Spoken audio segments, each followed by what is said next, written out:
Hey, Polly. Hey, Greg, how are you? I'm all right. We have a Katka celebrity on with us today. Awesome. Who? All right. So there were many people at Katka, but we found the one. Yep. So today, joining us on Totally Preventable, we have Stephen Hill of Speak Sobriety. Yes. So I know he had a jam-packed conference at Katka.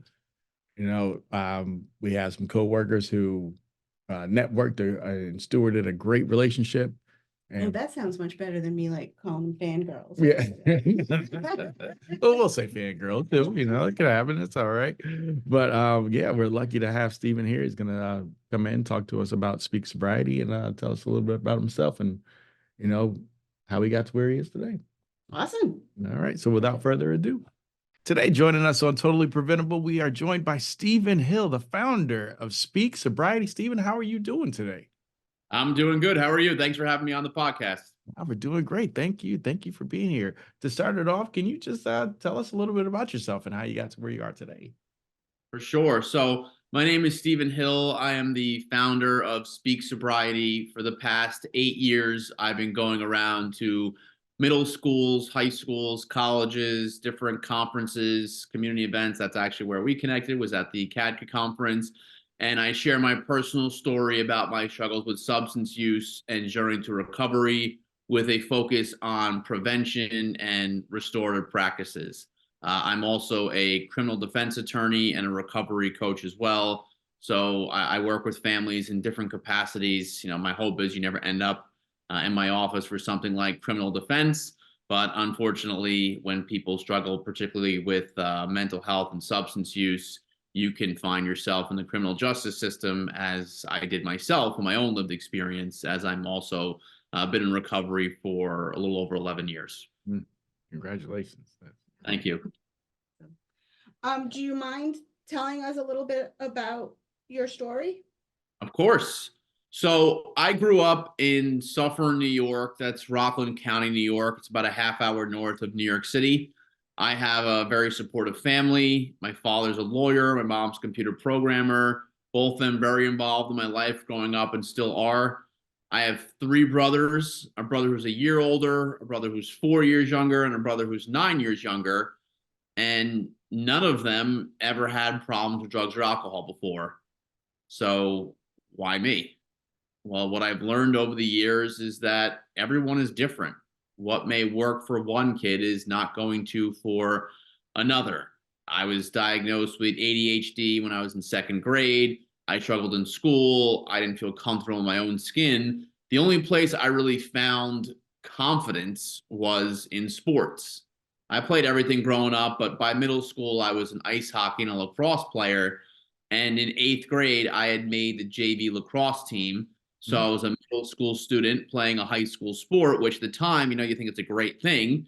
But looking back on it with the culture of the team at that time, me being this insecure middle school kid trying to fit in with freshmen, sophomores, and juniors, probably not the best move. I was instantly drawn to the kids that were drinking, that were using drugs, even some of them selling drugs. And so the seed had been planted. And then, although I didn't use anything while I was in middle school, I didn't make it 2 days in high school without trying substances. I was invited to a party. I used nicotine and alcohol, walked home to my friend's house that night. Nothing bad happened. Had a fun night. A few months later, similar situation. Then I was introduced to marijuana, smoked that night, went back to my friend's house, slept there, woke up the next morning. Nothing bad happened. Did it a few more times my freshman year. Nothing bad happened. And so I'm thinking to myself, yeah, this is just what I'll do. I'll drink and smoke every once in a while. I'll still do well in school. I'll definitely do well in sports. And my goal was to get a scholarship to go play lacrosse somewhere. That was my plan. But then the summer going into my sophomore year, things started to change. I started selling marijuana for one of my older friends. Now I have it all the time. Now I'm smoking more. Now these negative consequences start coming into my life. I failed a class or two. As a result of failing, I was ineligible to play sports because of my grades. My behavior was changing. The group of friends I hung out with just became very secretive. I became a liar. I was hiding things. And so nothing really drastic happened my sophomore year, but then by junior year, I was a completely different person, right? Introducing these substances into my brain at a very young age and having these mental health struggles on top of it. It's a recipe for disaster. And so I had tried Xanax, I tried cocaine. I became a very angry person, ended up getting kicked off my school hockey team. I got in a big argument with my coach. They kicked me off the team. I was given out of school suspension. And at 16 years old, my junior year, after that suspension was up, I came back for maybe 1 or 2 more days after my suspension. I purposefully walked into the main office smelling of marijuana, didn't even care, was suspended again, and then I just dropped out of high school. My parents didn't know what to do, and so I was one of those kids. There's actually a documentary about it on Netflix that just came out about wilderness programs. I was one of those kids who was dragged out of my house in the middle of the night, and I was sent to a wilderness program. And I remember the first night very well, where I had to sleep in the tent with all the counselors on your first night there. And it was pouring raining, and I'm in this tent looking around me, and there's all these strangers, and I'm like, how did this happen? How did I get here? And unfortunately, that would not be the last time I would wake up somewhere, I would end up somewhere, and I would say to myself, how did this happen? Or how did I get here? Because that's what drugs and alcohol do to us. They make us do things that we would not normally do and put us in places we really shouldn't be. And as a result, can experience some pretty drastic consequences. I did end up staying in this program for about 8 weeks. And it was their standard practice that after this program, you would go to a therapeutic boarding school. So I can only communicate with my parents through letters. So obviously, I didn't want to go to a therapeutic boarding school. I mean, you're not going to really meet very many teenagers that are like, yeah, let me go to a wilderness program and then go to a therapeutic boarding school afterwards, right? I don't know any of them. And if they do want to do that, I think there's something even more wrong with them. So, so I ended up convincing my parents to let me come home just in time to start a lacrosse season my junior year. And I was really excited about it. But what I didn't know, my parents were trying to convince them otherwise, is because I had cursed off my coach after I was kicked off the team. Basically, what had happened is I got no playing time after a suspension, and I left the game. And after the game was over, I went up to my coach and I apologized, but he said, that doesn't matter. You left the game, you're off the team. Once I was off the team, then I decided to make sure I was off the team. And I screamed and I cursed and I said some things I shouldn't have said. And so instead of just suspending me for hockey season, they decided to extend that suspension into lacrosse season, even after I went away and I got help and I came home and I was doing the right thing. So the school social worker tried to advocate for me, but the final decision rested with the assistant superintendent. And he said, absolutely not. Maybe we'll let you play sports your senior year. I got really down on myself. I was devastated that I couldn't play. And after school, I'm watching all my friends go play sports and I'm just going home. And so I started hanging out with some of my older friends who had already graduated high school, and they were just getting high. And eventually I relapsed and went right back into this. My senior year, I would say it was simply because of the motive or the motivation that I really wanted to play sports that I started being able to hide it better. I was flying under the radar. So I think to myself, all right, it got out of control once, but this time I figured out how to hide it and how to control it. And, I was wrong. Eventually it exploded again. But my senior year is where I found the opioid painkillers. One of my friend's sister got her wisdom teeth pulled. We stole the prescription. And when I took it, I tell you, I fell in love almost instantly.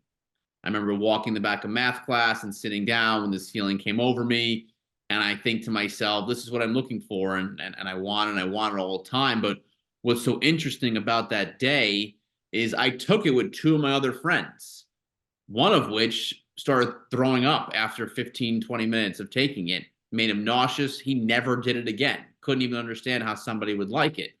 Another one of my friends took it. He liked it, but wasn't like, this is the greatest thing ever. And he ended up developing a problem later in life. But me, I was addicted almost instantly.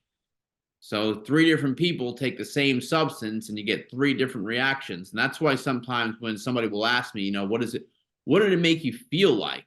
I can't answer it because everybody reacts differently. But I can tell you one thing I've learned through my own experience is whatever feeling I got that first time, I'll never get it again. I end up chasing something that I can never catch. And while I'm trying to chase it, it just keeps getting worse and worse and worse until basically I'm just living in the negative all day long, just trying to not be sick. And that's what happened. I think that this is my solution. I think that this is something that's going to make me feel good. And for a short period of time, it did, until it certainly didn't. And it just got progressively worse from there. I barely graduated high school. And from age 18 to 24, I did the revolving door of getting arrested, of going into a 28-day inpatient treatment program, coming out, hanging out with the same people, doing the same thing, relapsing, and then just doing this all over again. But it's getting progressively worse each time. It's not staying the same. There's a saying that if nothing changes, nothing changes. And so I don't really like that saying all that much, because if nothing changes as it relates to substance use disorder. To me, it does change.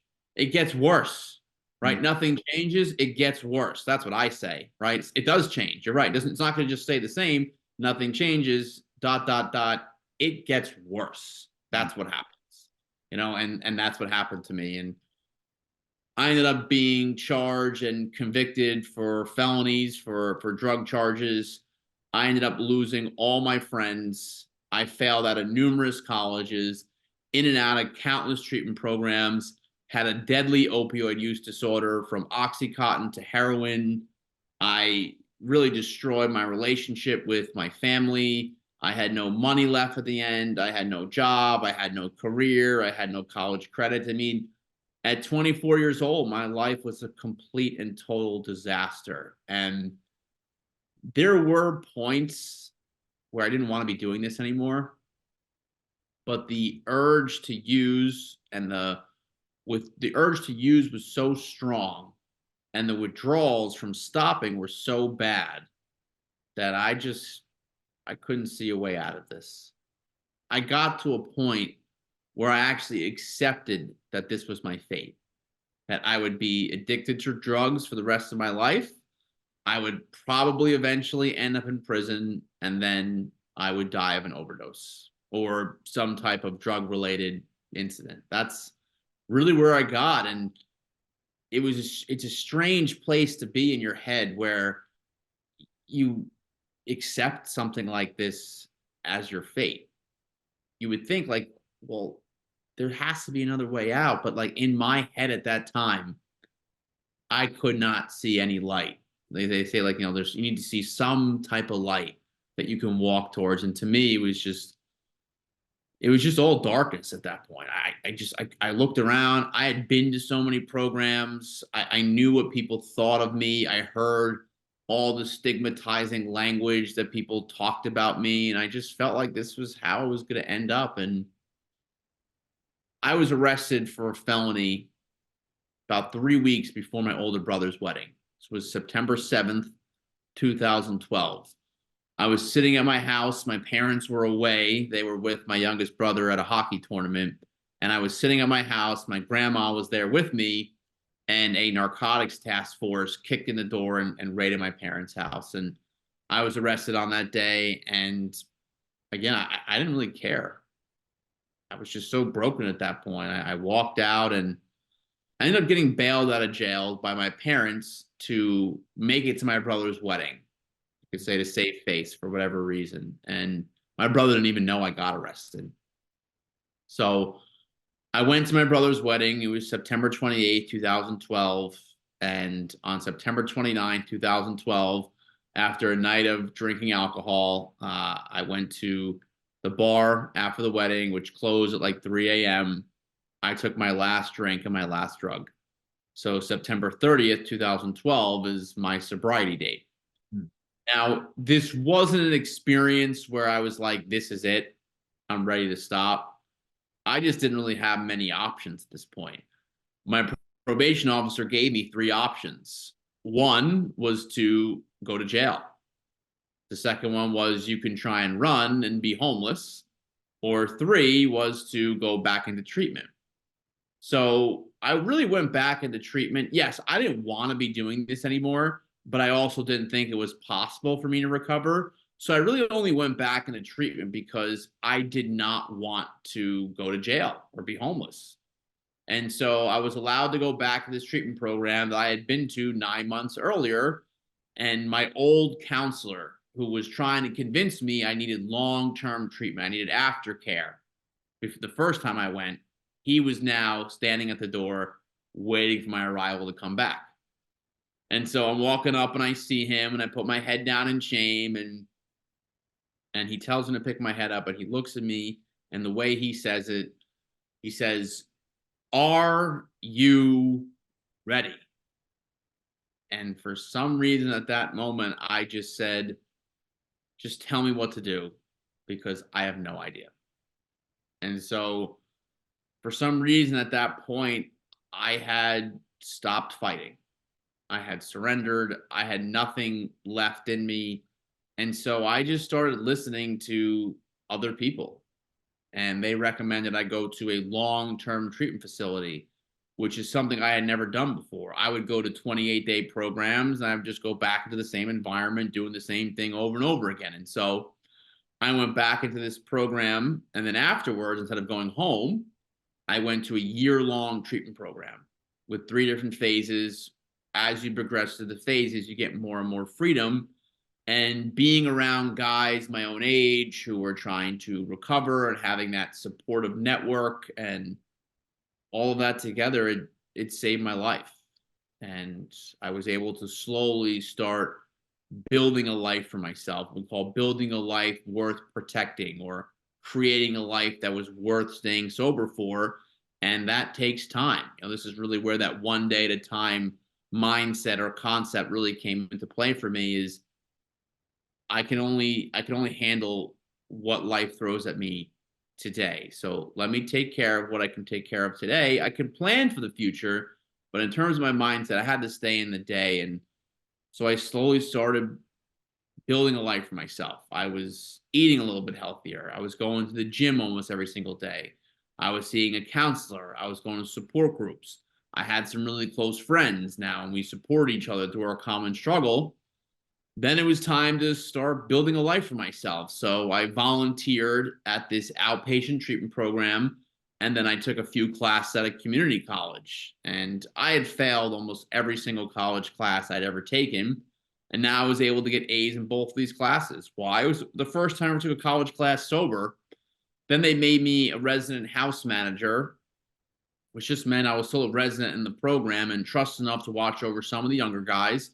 And all these good things were coming into my life, and it's because I was living a sober lifestyle. And I started forming new friendships and relationships and rebuilding my relationship with my family.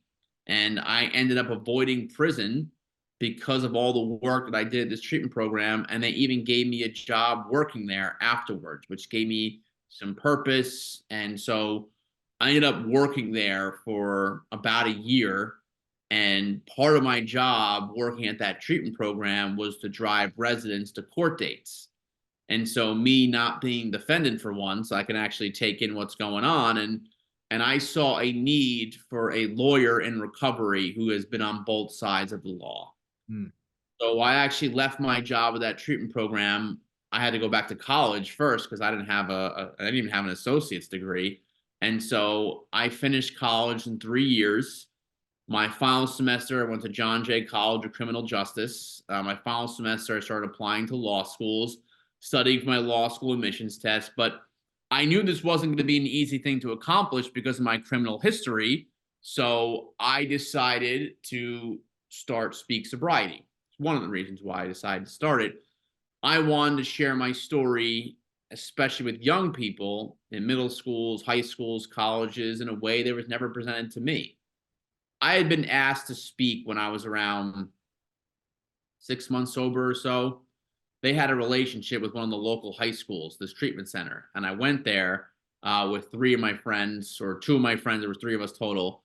And I remember walking into this high school, and I was being escorted down to the health teacher's classroom by the assistant principal. We were speaking to 30 kids. It wasn't like I was speaking to thousands like I do sometimes today. And I remember the health teacher came out, and I said to her, "What do you want me to say?" I had never done something like this before. And she said, "Share your story, speak from the heart, and do not glorify." Hmm. Okay. And I said, I could do that. And so I shared my story. I spoke from the heart. I made sure not to glorify.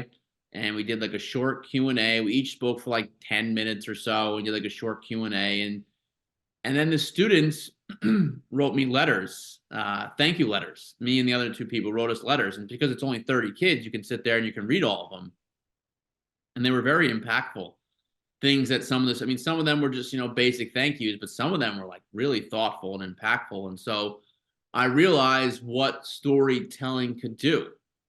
When you share your story and you're willing to share what I call a messy middle, some not so proud moments, it makes you human, and it gets people to think about their own stories and to start opening up about their own struggles. And then we can open up these conversations and come up with solutions about it. And so that's was my first experience with it. And I had been asked to speak at some other events. And so I really wanted to turn this into something. I felt like there was a need for it. And I felt like if I did this, that I could show the New York bar that I'm rehabilitated, and hopefully they would accept me into law school. So I decided to start Speak Sobriety officially in June of 2016. Hmm. And I started reaching out to different schools and coalitions. And most people you reach out to, you're just starting out as a speaker. I mean, they even if they even respond to you, they want to know where you've spoken before, who your references are, and like all these things. And so it was very hard at the beginning. I mean, the amount of rejection was just unbelievable. And truthfully, I don't even know how I made it through all the rejection. And I just got lucky with a few of them. A few people who at least gave me a phone call to talk to them about my story and my message and what I really wanted to talk about. And so I got lucky with a few schools who were willing to take a chance on me, and they even invited some of the other surrounding schools to come preview it. And I really took an interest in public speaking. I mean, I knew the content, I knew my story, I have all this lived experience, I have all this education on it. But the one thing that would separate me from everybody else is the public speaking part of it, is being able to effectively communicate, particularly with youth. And so that was the piece that I spent most of my time learning about, was being a public speaker and being able to effectively communicate with people. And so I started doing that, and I was going from one school to the next. I then was able to get into law school. And so I ended up going to Brooklyn Law School. I went to school at night, and I spoke at schools locally during the day. Still nothing, very big. I did it every once in a while, and my main focus was law school. But then my second year of law school, this really started picking up. I was getting asked to speak a lot. I mean, I'm just getting referrals from one school to the next. And I remember I was scheduled to speak every day from like March 20th to every weekday from like March 20th to April 3rd, 2020. So Oh. March, yeah. Oh, yeah. Oh, Oh. oh. So March, I say it was March 12th or 13th. It was the I 13th. had an assembly at a middle school in New Jersey. I walk into the assembly. I had a morning one and then an afternoon one. And it was local to my parents' house. So I was going to go see my parents in between and then go back for the afternoon. So I walk in the morning and we have like this weird standoff between like me and like the assistant principal and the principal. Like nobody knows, like, should we be shaking each other's hands? What are we, one person's wearing a mask and then the assistant principal goes, it's just like the flu, not a big deal. He was like, we're gonna be fine. And so I go in and, a large group of people all get together and I give a morning presentation and then I go to my parents' house. I remember that day because I walk in and my grandma was living with my parents at the time and the stock market is like crashing. I remember if it goes down like more than 7% in a certain period of time, they like close trading for a while. And I'm like, this is bad. Like, it just seems like something's. So I go back to the afternoon assembly, and now that same principal that said, it's just the flu, has a mask on. Yeah. Okay. And he said, I'll never forget the way he said it. He said, I have to go. We have an emergency superintendent's hearing. Here's your check. I think they're closing schools everywhere. Hmm. And I'm like, okay. And so I give an afternoon assembly, and little did I know that that would be the last time that I would give an in-school assembly presentation for over a year, where I walked in there and I remember a few days later, my law school closed and I was sitting in alternate side parking in Brooklyn. So, every year they do every week they do street sweeping. And so if you're parked, you got to move your car. But as long as you're in your car, they won't give you a ticket. So I used to just sit in my car for an hour and a half. I'm in law school, so I obviously have some reading to do. So I would sit there reading. And all of a sudden, I'm looking on my phone and cancellation. We need to reschedule. What's funny is if I look back at some of those emails today, some of them said, we'll reschedule for 2 weeks, having, no idea what was going to happen. And so everything got canceled. I didn't speak again for the rest of the school year. And so I remember I had reconnected with a friend of mine from high school and we started dating and we were living together at this point. Right around this time is when we reconnected, right before the pandemic. And we reconnected. I remember she was saying to me, like, I think maybe you should just focus on law school for right now. And I don't know that you're going to be doing this. I mean, wasn't this the whole idea to become a lawyer and just do criminal defense? And so I was like, yeah, I guess maybe this might be it. Maybe but I was so passionate about it and I really wanted to do it. And I just couldn't accept that. And so early August, I get an email from a coalition that says, I feel like people are starting to get familiar with Zoom. Would you want to do a Zoom webinar? I was like, yeah, I'd love to do a Zoom webinar. So we did one for like community members and students together. And one thing that's interesting is like, even though it's for a community in Connecticut, you could sign on from California if you wanted to. And so I had shared the information with a bunch of other coalitions. A bunch of them signed on. They loved it. And then I started speaking virtually the whole next school year. I'll be honest with you, I didn't really like it. I did not like speaking into a green dot, having no idea who was on the other side of it. It just, I didn't really like it. And so if it had it kept up this way, I don't think I would have kept doing it. But then things started to open and I graduated law school. I ended up taking the bar exam. I passed, and now I had to make a choice, right? So am I going to start practicing law and joining a law firm, or am I going to really continue speaking? And so I was fortunate enough that I had a mentor defense attorney who said, why don't you do this? You can just take whatever cases you get, you can run them through my office, and then you have more flexibility, right? As long as you're bringing the case yourself, you take one or two at a time. This way you're still able to speak and do whatever you want to do. And you still are, at least keeping your foot in the door and staying relevant. And so that's what I decided to do. I take one or two cases at a time as a criminal defense attorney, only as it relates to drugs and alcohol. And my speaking has exploded. I travel all over the country. I've spoken in almost every state at this point, sharing my personal story with a focus on prevention and restorative practices. During this time, I ended up marrying that girl that I got reconnected with, my wife Lauren, and we have 2 daughters now. I have a daughter who's almost 2, and I have a 4-month-old daughter. I reconnected with my family throughout this whole time, and so I'm blessed to be able to be alive today, to be able to share this story. In an age of of fentanyl, I can tell you that this story does not survive today. It just doesn't do it. If I had experience, all these experiences I had, if this was going on today, I would not have made it out alive. And so I am in recovery myself, but I have much more of a prevention mindset, right? This is totally preventable. It is. I know this to be true. And if we can prevent this from happening, that's really where my focus is. And so, yes, I'm in recovery. Yes, I do talk about recovery, and I sometimes speak at recovery type of events.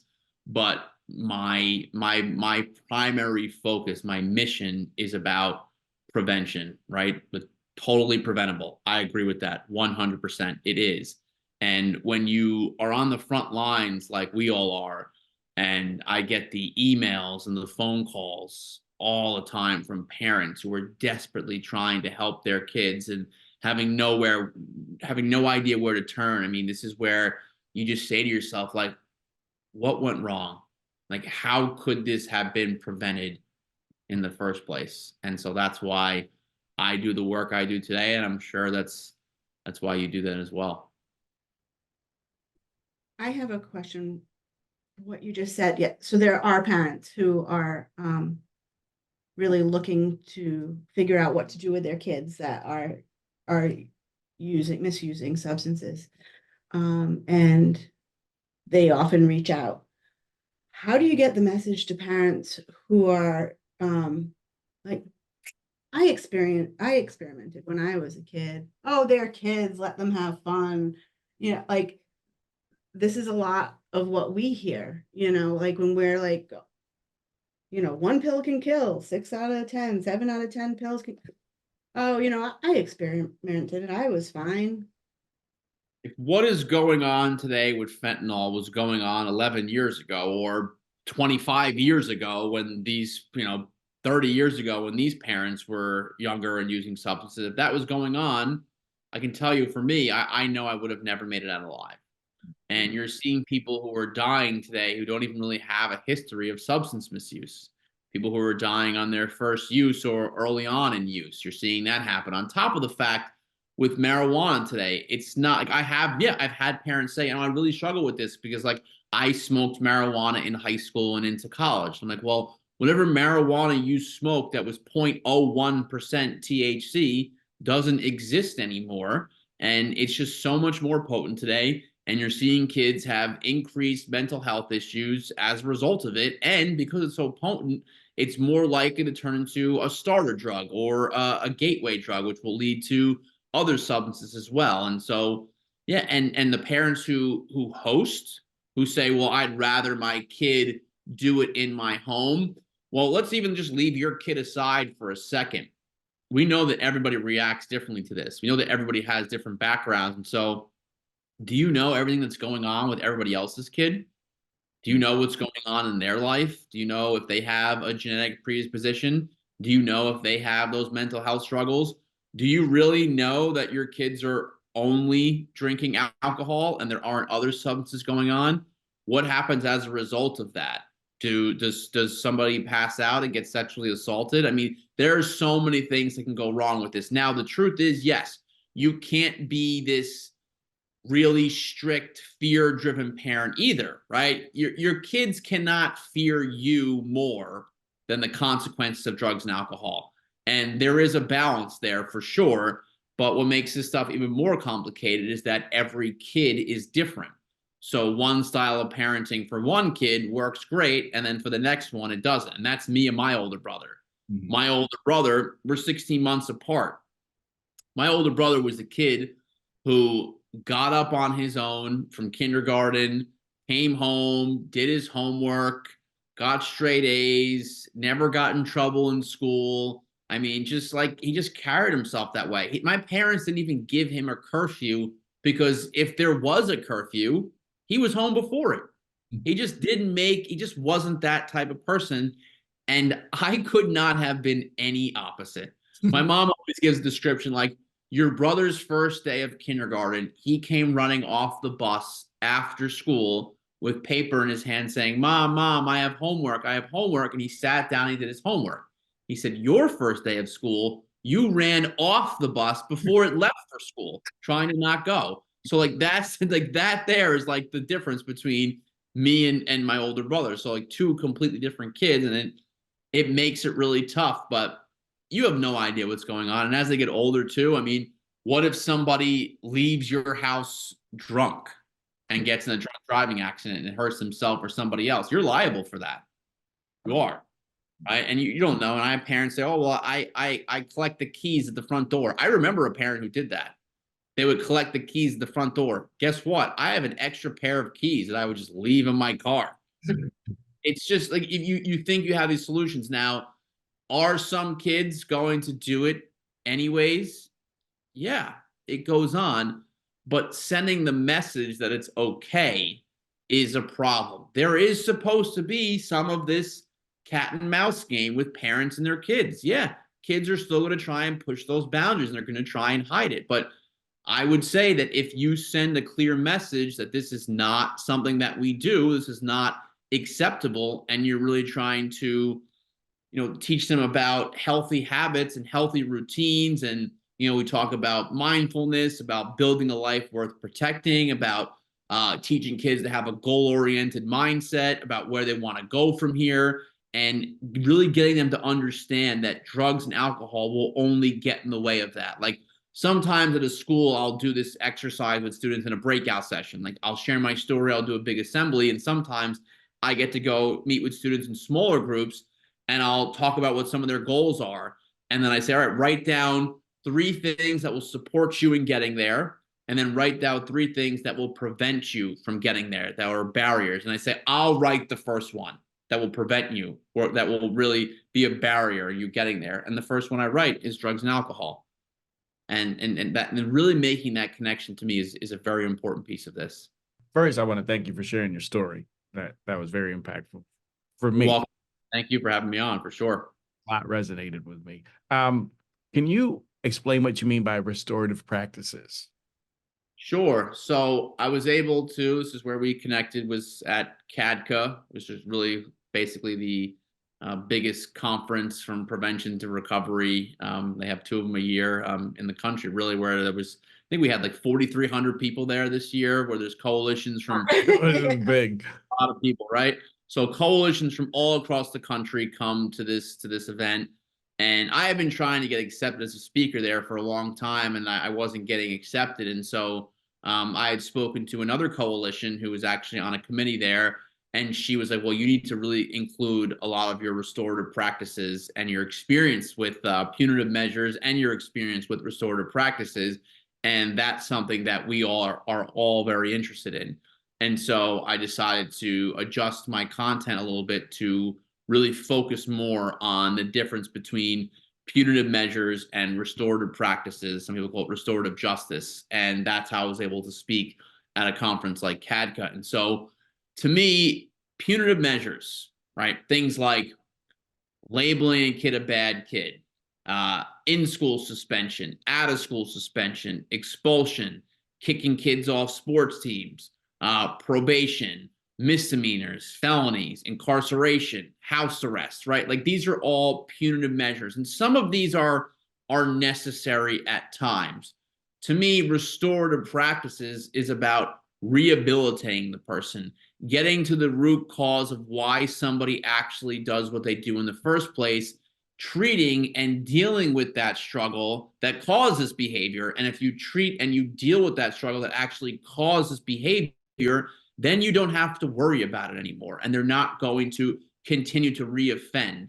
If you just punish somebody and you never teach them healthy coping skills or to work through some of those challenges, they're not going to change, particularly for youth, right? Where your brain is not fully developed, and a lot of your decisions, especially for people who had struggles like I did with ADHD, mental health, substance use, so many of my choices were based on impulse. And then I would just get punished afterwards, and I would just get frustrated and down on myself. And so I'm much more about rehabilitating someone, restoring someone into a healthier and a better state of mind where they can become a productive member of society. That's what this is all about. And this applies in the school system, and it also applies in the criminal justice system, as we've seen that pipeline, right? The classroom to the prison pipeline, and really trying to stop it at the school system so it doesn't get to criminal justice. I mean, even just being in the criminal justice system as a youth, it's a horrible thing. It's not good for anybody.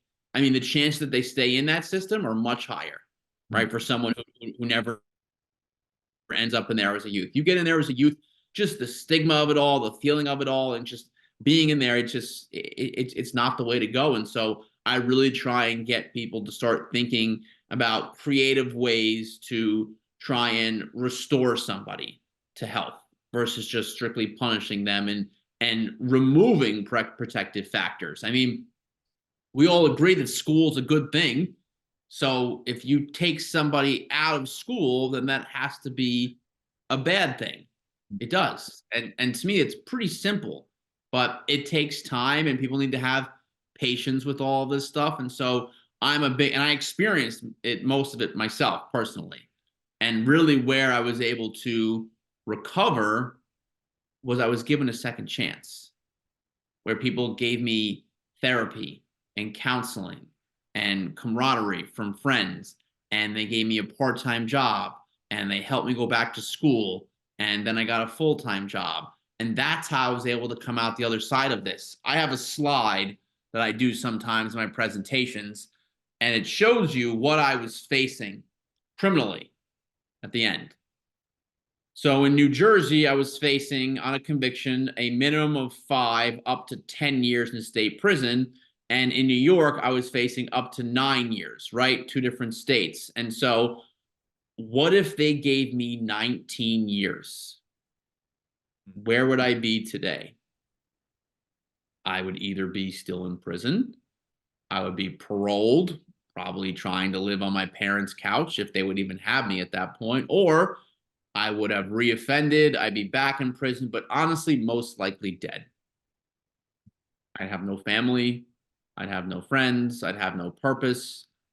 What if they gave me 19 years? And so really trying to get people, and it's not even just, it's more cost effective. People don't see that. It is the cost of having to monitor somebody on the street and in and out of the criminal justice system for a lifetime, where they're not contributing to society, and you have to spend all the money with probation and corrections and incarceration. If you treat somebody, yeah, there's a cost to that, but then you don't have to worry about them anymore, and they're becoming productive members of society. So to me, it is pretty straightforward, but I do have to understand that not everybody understands the way that we do. And that's part of the reason why I'm out there sharing my story and giving these presentations and connecting with people. It's not just about changing the laws and changing the policies. To me, equally as important is getting people to understand why and believing that it actually works. Because like in some schools, I know that there are administrators who are leaning more towards restorative practices, but their teachers feel like that they don't have their back. Mm-hmm. Yeah. Why aren't you punishing this kid? Why aren't they suspended? You don't have my back.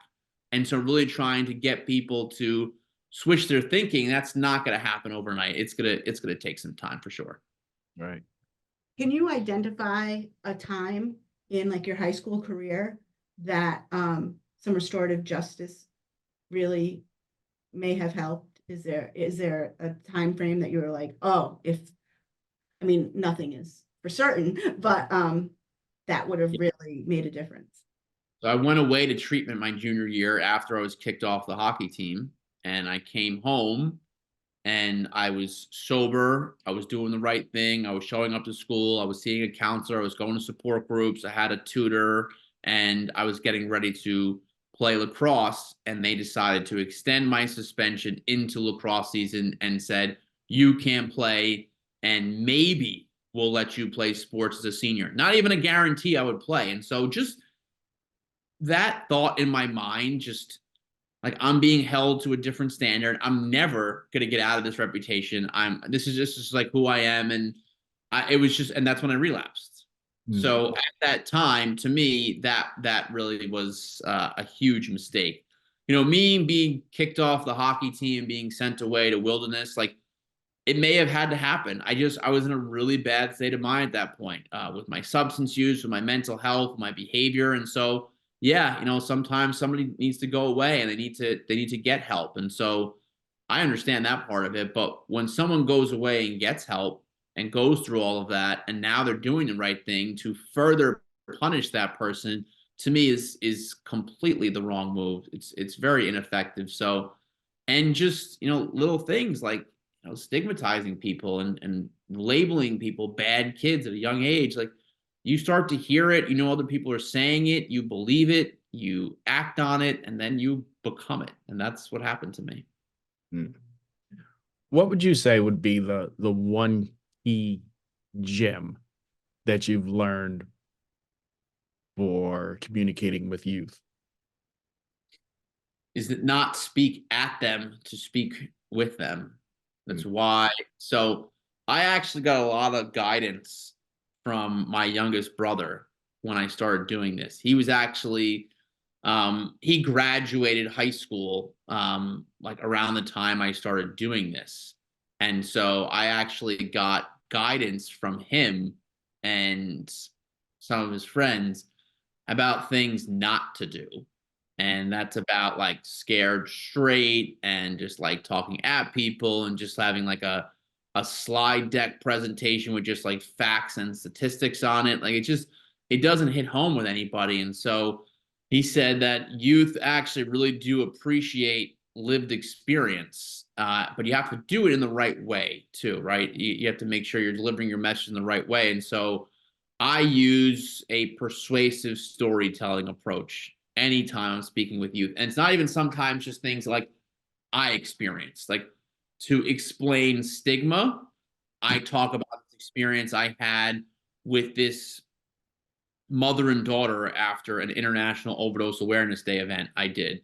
So I spoke at an International Overdose Awareness Day event on August 31st this year in Winchester, Virginia. And afterwards, I'm talking to people in the community, and a mom and a daughter are coming up to me. And I can see the mom has her cell phone out in her hand, and there's like a picture on it. It looks like a senior high school photo. And she's crying. She's visibly upset. So I'm at an Overdose Awareness Day event. I just got done sharing my story, and then we did the candlelight vigil. I see a mom walking towards me. She's visibly upset, and she has a picture of what looks like her son on her phone, but her son's not with her. And so I connected the dots here, and she's coming up to me, and she's going to say that, she lost her son to an overdose, and that's exactly what happened. And so she comes up to me and she thanks me for speaking and says how relatable my story was to her sons. And then she introduces me to her daughter, who's also upset, but thankful that I was willing to share my story. And then the daughter said, what was so mind-blowing for me is that my brother had this addiction. And then while he had this addiction, I was diagnosed with leukemia. I had cancer. And then the mom took over and she said, and the response from the community, from friends, from family, she said, it could not have been any different. It was like night and day. All we got was judgment, shame, and stigma for my son. But when people found out my daughter had cancer, all we got were phone calls, visits, food, flowers, get well cards, all that stuff. So two diseases, and they're treated completely differently. And so I shared this story with some students like right after it happened. I was at a Catholic school in Florida, and I could see that like it really helped them understand stigma and that they were paying attention to it because it was a story. It was something that actually happened. And people are more likely to listen to stories. I mean, I learned a lot about it in law school as well, where the best trial attorneys, they don't give you like just statistics or just like my client is not guilty. They tell you a story. Why? Right. So persuasive storytelling is my approach when really speaking to any audience. And you think about things like Netflix or HBO Go, like people binge watch stories. That's what people like to hear. They like to hear about lived experience. And so that to me is the best way to communicate with youth versus just like, don't do this or don't do that. Or if you do this, here's what's going to happen. Like tell them a real story. And that's how you get them to start thinking about their own stories. Kids who come up to me afterwards personally, they don't really ask me a lot of questions about my story. I don't really want them to. They ask questions about some of the things they're facing or share some of the things that they're facing. And that's what this is all about, is getting the young people to think about their own stories and then me being there to try and help them and guide them through some of those struggles. Great advice. It is. I do have a couple more questions. We're at almost an hour. I feel bad. Oh, you're good. Okay. Do you do any work with schools, with administration and policymakers or anything like that to help I guide do. restorative practice? I do. And the presentation that you saw that I gave at CADCA is something that I will do for administrators, teachers, and counselors on like a in-service professional development day. I don't get to do as much of those because there's only a certain amount of days per year, like, you know, assemblies, breakout sessions for students, or even like community events, parent programs. You can really schedule them on any day. There's not like a testing going on or something, but I have done plenty of those. And not only that, when I go to a school and I do like an assembly for students, teachers come up to me all the time. Principals ask to speak with me without me. And I don't even say it as blatantly. I just share the story and they pick up on it instantly and then want to talk to me about this topic because it's a difficult topic too, because you're sometimes holding kids to different standards. Like it is somewhat of an individualized approach to dealing with discipline. But as long as you're doing it in a way where it's restorative, that to me is what this is all about. So I sometimes will speak to students and I'll even have teachers ask me questions about it in a student assembly because it's something that they're faced with all the time. So sometimes they get to do things where like the program, it's very clear what this is about. And sometimes it's like they just hear the story and they can't help it. Just a light bulb goes off and then we start talking about it. I mean, I've had so many conversations with administrators about this topic or teachers about this topic. Sometimes it can go either way. Like sometimes I'll have a talk I had a talk this year with a superintendent who was all on board with this. And then he was like, but my principals are not. And then I've had talks with teachers who say, we understand it, but our administrators don't. And so it's like you go back and forth with it. So I understand it's a new way of thinking and really trying to get people to see why this is more effective, and it's going to take some time. Yes. And I'm a huge supporter of teachers. I know not lately, everyone's not, but I understand that they are often evaluated on their test scores and not on how healthy their students are, and they struggle maybe with how much time they have to put into a classroom and getting grades up, and it's difficult for them to spend time on caring for their kids' mental health, their students' mental health. But I think administrators and state people need to recognize that and maybe take a little pressure away from all the standardized testing and those kind of requirements. And we need to put more time into making sure our kids are okay because they're they're gonna be our adults, and if they're not okay, then we're not gonna be okay. I couldn't agree more. Good teachers teach a subject. Great teachers teach students. That's what I say. You know, and that's what I've learned is that not about your subject. I mean, you really think about it. How much do I remember about all the different subjects I learned? Like, do I really remember everything that I learned, even in college and law school? Like, I only remember stuff like as relates to the work I do today. And most of it's because I just continue to do the work. I don't remember half the stuff that you taught me, but I do remember the way that you made me feel Mhm. for that. Now, speaking of the way you made me feel, Oh, during you're your gonna get mushy? no Oh. break into that Michael Jackson song. So there were two points in your story, excuse me, where my ears perked up, and I wanted to know what you would say to somebody who would confront you with these same words. At one time, you said that you felt that it was not possible to recover, and the other time you said you were accepting this as your fate. What would Hmm. be what would be the statement you tell somebody who would come up to you with these two phrases? I only believe that it was not possible to recover because of the state of mind I was in at that point. And I ask anyone who is in that state of mind to have faith that you can get out of it. And big part of that is about asking for help. And people will help you get out of that state of mind. And it's not something that's going to happen overnight. It does take time. And so that's what I would say to someone who's in that state of mind because I've been there before. I didn't think it was possible. I had failed at it so many times and I couldn't even see one speck of light. It was just all darkness. And so I really I really can feel for someone who is in that state of mind, but you have to have some faith that you can come out of it and that you can recover. And a big part of that is being willing to ask for help. And you decide we have some agency, we have some control over our fate. We don't have complete control, but we have some control over it. And I had to be willing to take back some of that control, realizing that some like I do have choices that I can make.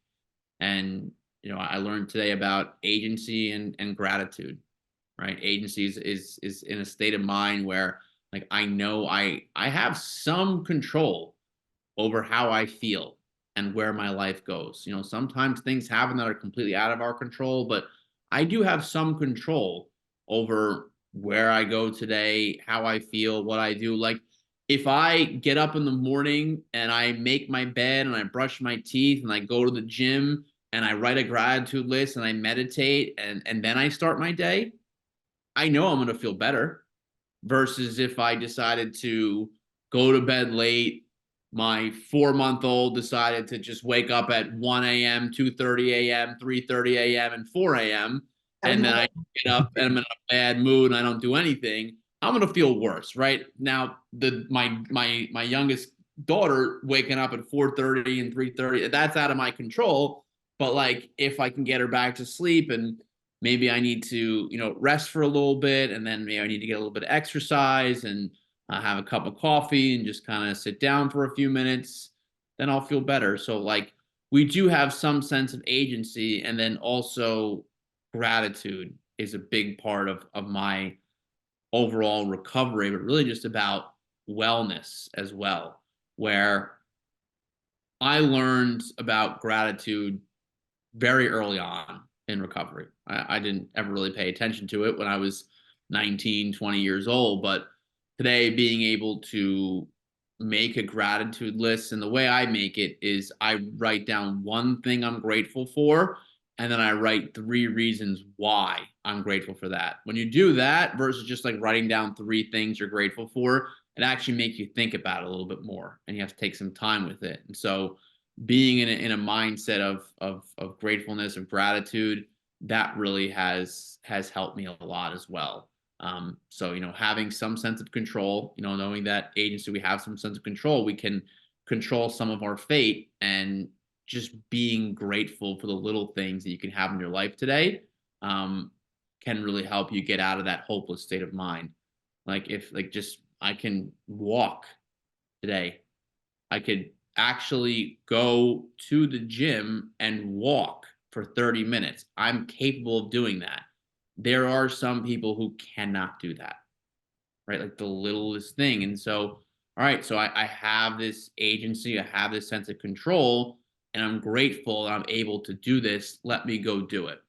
And then it puts me in a better state of mind. And it takes practice. It's not like, and you're going to have your ups and downs just like everything else. And when you're coming from a place of using substances and having that instant relief, I mean, it's so hard. It's so hard to deal with. But just, patience and one day at a time. Thank you. Awesome. I'm going to say I am grateful that you persisted in getting out there and asking people if you could be a speaker. Because we've had a lot of people here that think they can be a speaker.